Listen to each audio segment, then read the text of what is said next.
Britain's general election on Thursday is shaping up to be one of the closest run contests in years.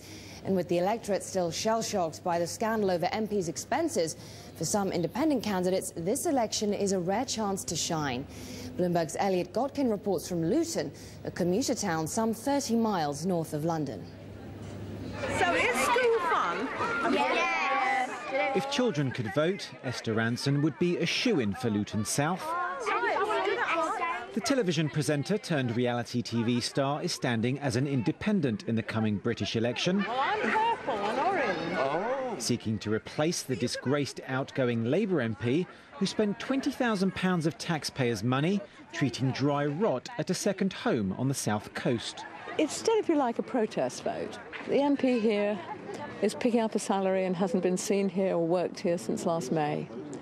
And it's an insult to democracy, so I'd like to do better.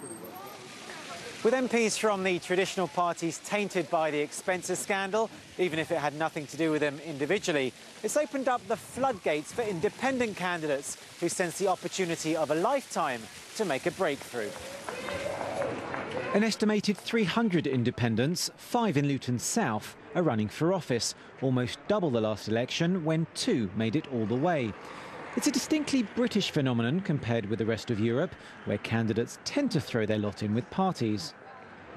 Some of Britain's independents are backed by Martin Bell, a former war correspondent who in 1997 became the UK's first independent MP in half a century. I think the time is right for an insurrection by the people, and the large number of independents standing are part of that. Now, most of them will not be elected, but I have hopes we may have as many as 6 elected independent MPs in the next Parliament, and I would see them as a force for honest politics. And perhaps not much else. Even if no party wins an outright majority, 1, 2 or even 6 independent MPs will find it hard to make a difference. Once an independent candidate has become elected, that's about it. That is such an unusual and impressive achievement that there's very little more that they can do.